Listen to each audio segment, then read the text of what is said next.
Well, thank you for having us on. Yeah. To start, we got Barb, Judith, and Cindy, rock stars. Yeah. So we are doing wholesaling, right? But a little bit about us is I got started in real estate about 3 years ago when I graduated high school, and we just started off by my dad here handing me a list of leads of, I believe, what were the kind of leads you handed me, John? Company probate leads. Probate leads. So he handed me a piece of paper that had a stack of phone numbers, and then he handed me another piece of paper on the words to say. We didn't get to role play or get to hear him do it. I just got the list, and it was time to call. So wow.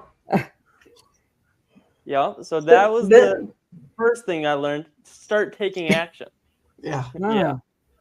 Yeah, you don't need to know anything about the business. You just need to know you're trying to get someone on the phone.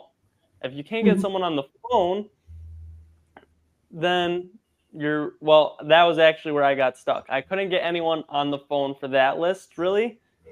So I couldn't really figure that out. So I found people like Pace Morby, Jerry Noren, and started seeing how they got leads and how they were getting business.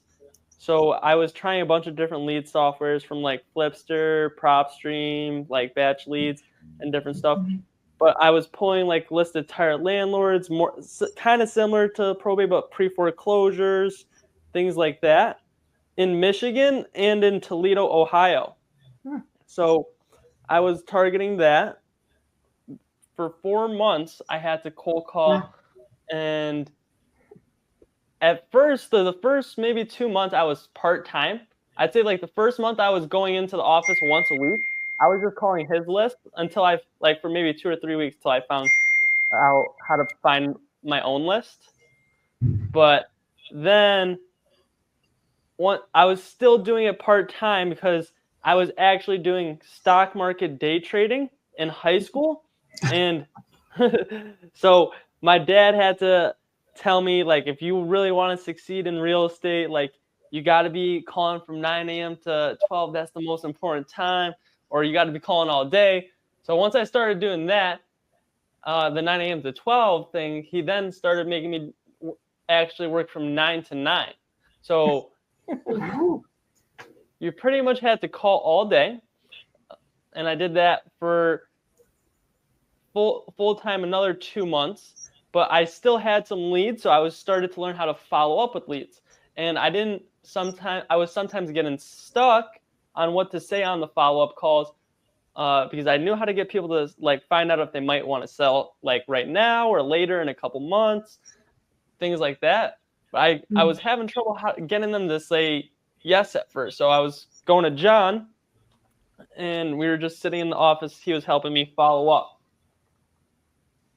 So what were some of the key things you had to teach me in the beginning to like get those deals going, John? Well, there were a few different things. I had once given him one of my lead sources, and I told him to call, email, and text, and he took it upon himself to not email and just call and text. And I was like, no, that's not how it works, because even though the majority of the leads were converted by call and text, there's still a low percentage that respond to only emails. So if you get one of those a month or one every few months or even a few a year, those are deals you wouldn't get if you just simply send the email. So I think he learned a lesson there in thoroughness, and he just continued to follow up himself. And after 4 months, he closed his first deal. It was off Jerry Norton's prop wire or Flipster. It was off Flipster. It was a tired landlord, and she was actually one of my first leads. But she just kept on saying she needed to pray on it and talk to Jesus and think about it. And so I probably talked to her like 20 times before I actually got her to agree to a price. I was calling her like once a week, but she had me on the phone for 30 minutes to an hour like almost every time. Because she's 85 years old and actually just wanted someone to talk to, be friends with. You're easy to talk to, Justin. Yeah. You Well, I know, give you a so lot of credit. That's very generous. Yeah. So I was kind of like a consultant, and I pretty much just was wanting to get after my first deal. So I had to learn how to. This is my first sales job as well. Like, so I'm learning to adapt to how people communicate, different age groups, different situations in people's life, and needed to adapt to her situation. So that's was one of the first key important things in the follow-up. But I did have about 7 to 8 deals under contract before that one, and they all fell through from different reasons of mostly bad underwriting, I'd say, for the most part. And then there were some other mistakes I made with bad use of paperwork, not knowing how to do that properly.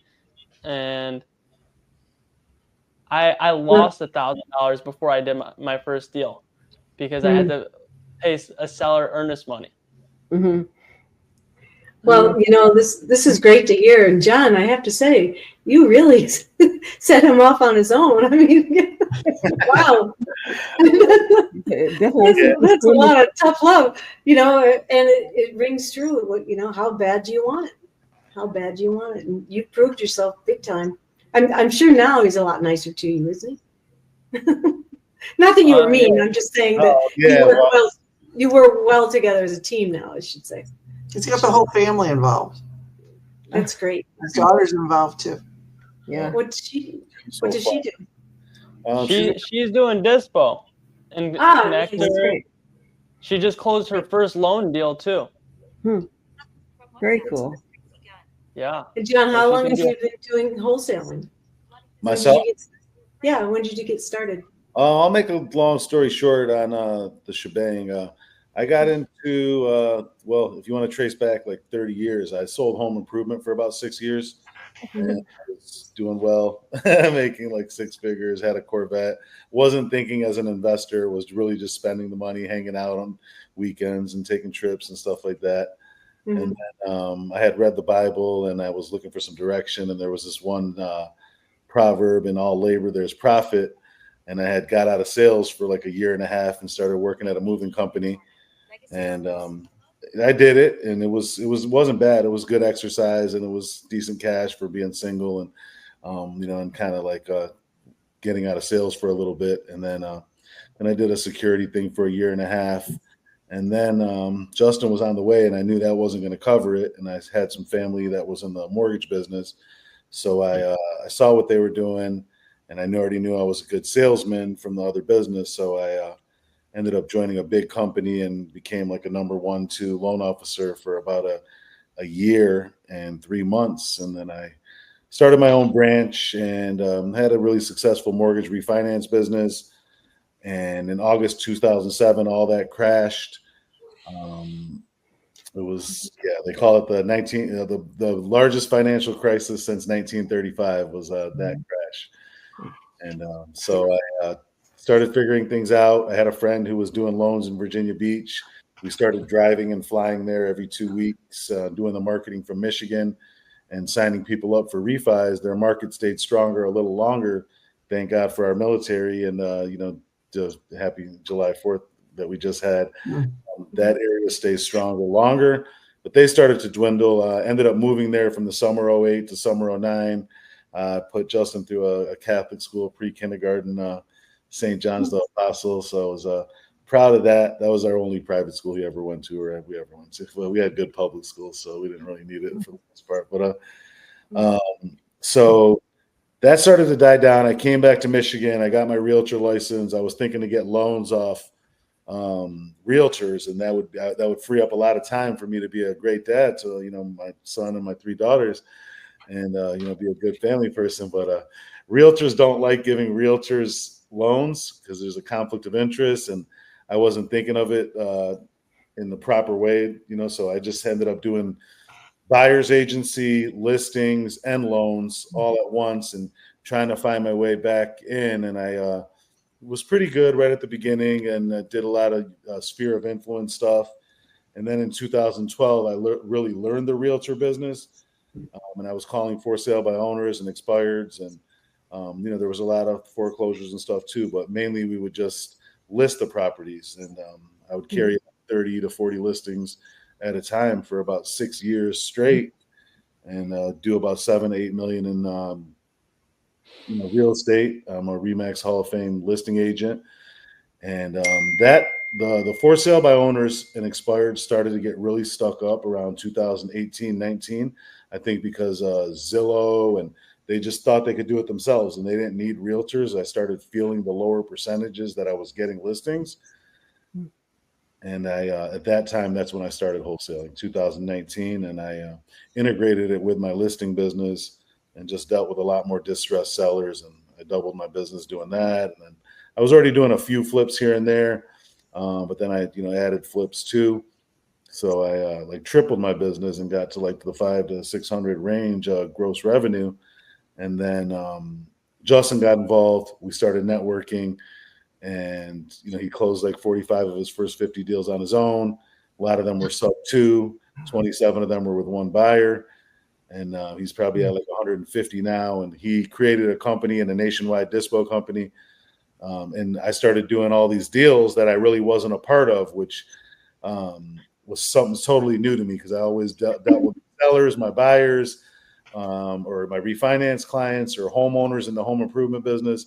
Was always dealing with somebody. But I had a team, a loan officer team and stuff, and some realtor VAs that would do a lot of my calling and stuff. But I always did cold call myself, because I felt like if I had free time, I need to be doing that, because I was so good at it, and I felt like I would get deals faster than waiting on a VA or waiting on someone else. And even when my loan officers would call, I would call at the same time as them, because I would get more deals, and I was just leading by example.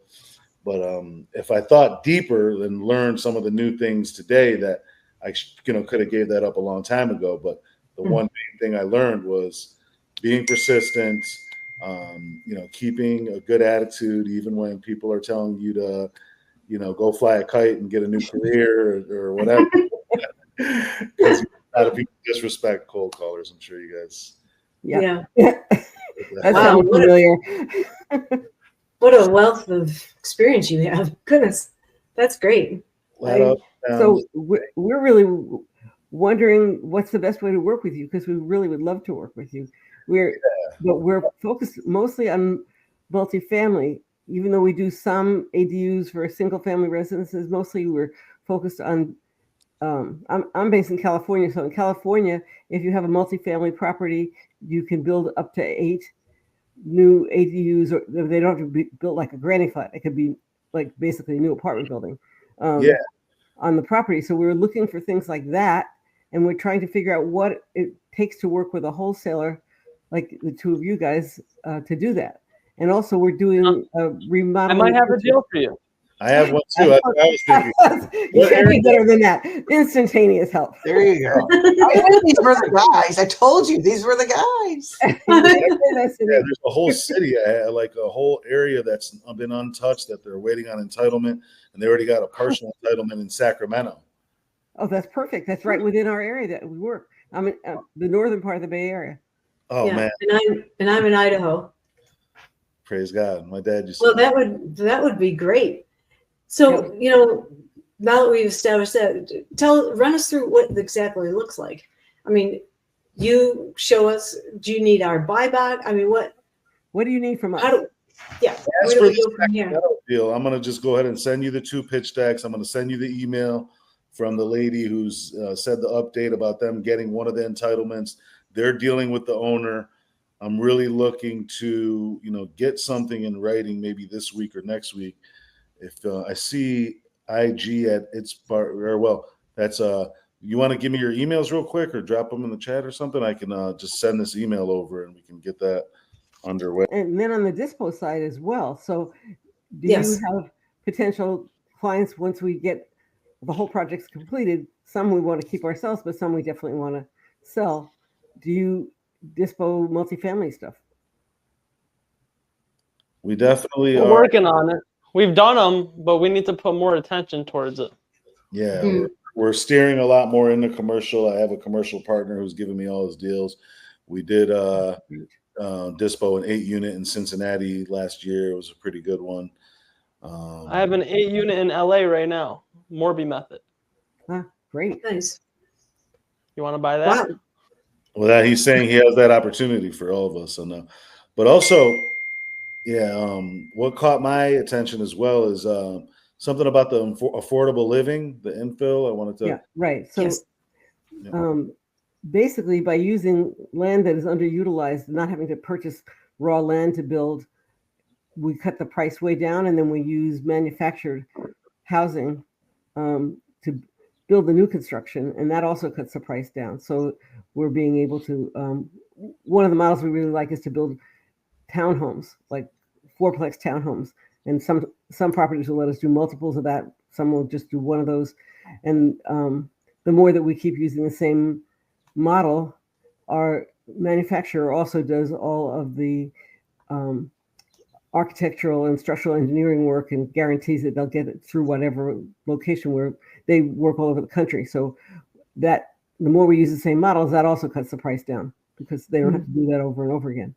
Well, yeah, that sounds great. That we have a mobile home park right now that we're developing. It's a 50 site park, but we are working with an engineer, and we're looking to do exactly what you're talking about. There's new mobile homes, manufactured homes that are duplexes. We're also looking into triplexes and quadplexes. Same thing. Yes.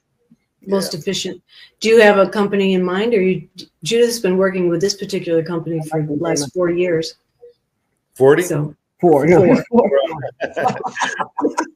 is that a company for engineering or for? No, they do the whole thing. So they from start to finish, and their prices include shipping to site and stuff like that. So they're very transparent what it's actually going to cost you. A lot of other companies that talk about prefab housing, they add all these other costs onto their price at the end. So I really like them. They're very upfront. They're based out of near Indianapolis.